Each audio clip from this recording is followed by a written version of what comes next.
Assalamualaikum, selamat pagi anak-anak. Bagaimana kabarnya hari ini, sehat? Alhamdulillah ya, kita semua masih diberikan kesehatan oleh Allah Subhanahu wa Ta'ala. Jangan lupa kita juga selalu menjaga kesehatan dengan cara mencuci tangan menggunakan sabun, selalu memakai masker. Nah, sebelum memulai pembelajaran, kita berdoa dulu bersama-sama. Berdoa mulai. Berdoa selesai. Baik anak-anak, pada pembelajaran hari ini kita akan belajar tema 1, subtema 1, pembelajaran 2, yaitu tentang hidup rukun di rumah. Tujuan pembelajarannya diharapkan anak-anak bisa memasangkan simbol dengan bunyi sila-sila Pancasila. 2, dapat menyebutkan bunyi Pancasila pertama, dan yang ketiga dapat menentukan bagian yang termasuk ungkapan pada teks percakapan. Nah, apakah kalian di rumah suka hidup rukun dengan keluarga? Ya harus ya, antara adik dan kakak, antara anak dengan ibu dan ayah, selalu membantu orang tua di rumah, selalu mengasihani atau menyayangi adik, menyayangi kakak ya. Itu adalah sudah merupakan contoh hidup rukun di rumah. Nah, baik anak-anak, pada hari kemarin kita sudah belajar tentang teks Pancasila ya. Siapa yang masih ingat teks Pancasila? Ya, teks Pancasila dari 1 sampai 5 ya. Nah, nanti kita bacakan bersama-sama ya. Dalam teks Pancasila itu atau pada bunyi-bunyi sila Pancasila itu ada simbol-simbolnya atau gambar-gambarnya ya. Jadi sila-sila Pancasila itu mempunyai simbol atau gambar ya. Perhatikan gambarnya ke sini. Coba lihat gambarnya ke sini. Nah, ini Ibu punya gambar lambang negara Indonesia. Nah, ini gambarnya adalah Garuda Pancasila. Garuda Pancasila ini merupakan lambang negara Indonesia. Di burung Garuda ini terdapat gambar-gambar. Ada gambar pohon beringin, ada gambar kepala banteng, ada gambar bintang, ada gambar pari dan kapas, dan gambar rantai ya. Nah, nanti di buku kalian ada, coba buka halaman 12 ya. Buka halaman 12, sebelum kita memasangkan, kita bacakan dulu teks Pancasilanya ya. Coba lihat halaman 12. Nah, di sini ada teks Pancasilanya. Coba kita bacakan dulu bersama-sama ya. Pancasila. 1. Ketuhanan yang Maha Esa. 2. Kemanusiaan yang adil dan beradab. 3. Persatuan Indonesia. 4. Kerakyatan yang dipimpin oleh hikmat kebijaksanaan dalam permusyawaratan perwakilan. 5. Keadilan sosial bagi seluruh rakyat Indonesia. Nah, di setiap sila-sila tadi yang sudah dibacakan pada Pancasila memiliki simbol. Nah, ini simbolnya, gambarnya ada di burung Garuda ini. Nah, coba lihat. Tadi sudah disebutkan sama Ibu ya. Ada pohon beringin, ada kepala banteng, ada bintang, ada padi dan kapas, dan ada rantai. Coba sekarang kalian lihat lagi buku halaman 12 dan 13. Nah, di sini sudah ada gambar bintang beserta bunyi Pancasilanya. Nah, yang ke-1 ini adalah gambarnya gambar bintang. Nah, ini merupakan simbol Pancasila ke-1, yaitu ketuhanan yang Maha Esa. Yang kedua adalah gambar rantai. Rantai adalah simbol dari kemanusiaan yang adil dan beradab. Yang ketiga adalah gambar pohon beringin. Pohon beringin ini adalah simbol dari sila ketiga, yaitu persatuan Indonesia. Yang keempat, simbol atau gambar kepala banteng, yaitu simbol Pancasila. Keempat, kerakyatan yang dipimpin oleh hikmat kebijaksanaan dalam permusyawaratan perwakilan. Dan yang terakhir, gambar padi dan kapas, yaitu simbol Pancasila. Kelima, keadilan sosial bagi seluruh rakyat Indonesia. Nah, nanti kalian kerjakan tugasnya halaman 13, menuliskan bunyi Pancasila dan simbol ya. Nanti kalau sudah selesai tugasnya ditunggu sama ibu, dikirimkan lewat WA ya. Nah, sekarang kita lihat lagi halaman 14 ya. Nah, Pancasila adalah dasar negara. Kita harus selalu mengamalkannya di rumah. Apakah kalian juga suka mengamalkan di rumah? Pengamalan sila pertama, coba apa contohnya? Pengamalan sila pertama. Tadi sila pertama itu apa? Ketuhanan yang Maha Esa. Nah, coba ya berhubungan dengan ketuhanan yang Maha Esa.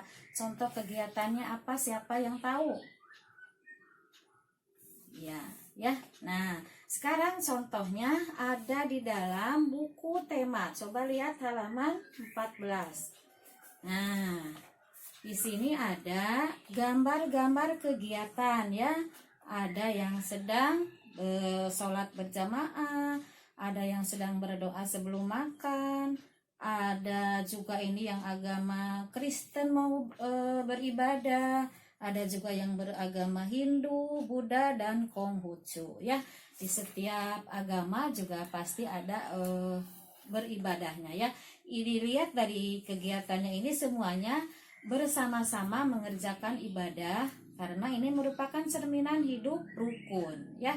Nah, coba kalau yang ini yang lagi sholat berjamaah, yang lagi berdoa sebelum makan, ini merupakan pengamalan sila keberapa? Siapa yang tahu? Ya, ini adalah pengamalan sila ke-1, yaitu ketuhanan yang Maha Esa. Karena ini sedang berdoa, sedang sholat, ini kan berhubungan dengan Allah Subhanahu wa Ta'ala ya. Kita sembahyang, kita berdoa meminta kepada Allah. Nah, makanya disebutnya pengamalan atau contoh pengamalan sila pertama, ketuhanan yang Maha Esa.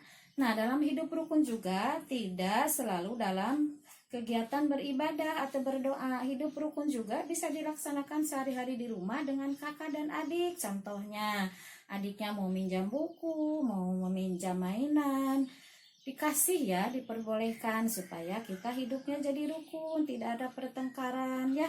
Kalau hidup rukun di rumah kan merasa nyaman, senang ya.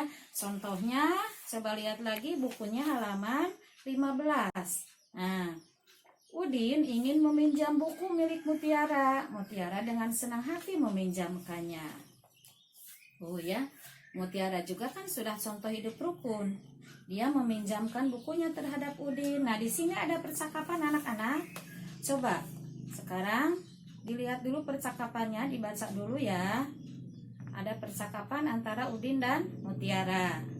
Nah, mari kita bacakan bersama-sama ya. Ini percakapan antara Udin dan Mutiara. Ini Udin dulu ya. Udin, buku kakak banyak sekali, kata Mutiara. Kakak memang senang membaca buku, kata Udin. Wah, kakak memang pantas dijuluki kutu buku, kata Mutiara lagi. Ayo kamu juga harus rajin membaca. Ini ada buku cerita bagus, judulnya Bintang Lapangan. Udin, ceritanya tentang apa kak? Mutiara, cerita tentang pemain sepak bola yang rendah hati, meskipun sudah terkenal. Udin, berarti dia tidak besar kepala ya? Terima kasih ya kak, saya boleh meminjam buku kakak, kata Mutiara. Sama-sama dik. Nah, ini dalam percakapan ini merupakan hidup rukun juga antara kakak dan adik. Yang minta minjam buku, kakaknya membolehkan dipinjami bukunya. Nah, dari percakapan tadi selain mencerminkan hidup rukun, ada yang termasuk ungkapan. Nah, coba kalian cari bagian mana saja yang termasuk ungkapan ya. Contohnya ungkapannya dibaca dulu ya. Ada percakapan antara Udin dan Mutiara. Nah, mari kita bacakan bersama-sama ya. Ini percakapan antara Udin dan Mutiara. Ini Udin dulu ya. Udin, buku kakak banyak sekali, kata Mutiara. Kakak memang senang membaca buku, kata Udin. Wah, kakak memang pantas dijuluki kutu buku. Kata Mutiara lagi, ayo kamu juga harus rajin membaca. Ini ada buku cerita bagus, judulnya Bintang Lapangan. Udin, ceritanya tentang apa kak? Mutiara, cerita tentang pemain sepak bola yang rendah hati, meskipun sudah terkenal. Udin, berarti dia tidak besar kepala ya? Terima kasih ya kak, saya boleh meminjam buku kakak, kata Mutiara. Sama-sama dik. Nah, ini dalam percakapan ini merupakan hidup rukun juga antara kakak dan adik. Yang minta minjam buku, kakaknya membolehkan dipinjami bukunya. Nah, dari percakapan tadi selain mencerminkan hidup rukun, ada yang termasuk ungkapan.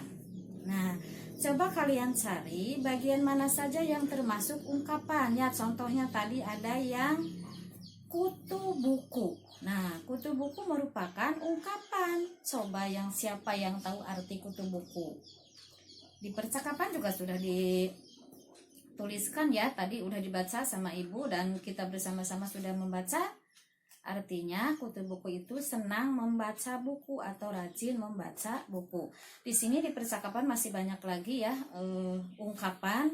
Kalian cari yang mana ungkapan, tulis, dan cari juga artinya atau maknanya ya. Jangan lupa kalau udah selesai tugasnya kalian fotokan dan kirim lewat WA ya. Nah, untuk pembelajaran kali ini kita cukupkan sekian dulu. Jangan lupa kalian selalu membantu ibu di rumah, selalu cuci tangan, hidup dengan bersih supaya kita selalu sehat ya. Nah, tadi kita sudah belajar tentang simbol Pancasila dan kalian harus bisa memasangkannya antara simbol dengan bunyi sila Pancasila. Sudah belajar tentang pengamalan sila pertama dan sudah belajar tentang ungkapan yang ada di cerita atau percakapan ya. Sampai di sini dulu pembelajaran hari ini. Wassalamualaikum warahmatullahi wabarakatuh.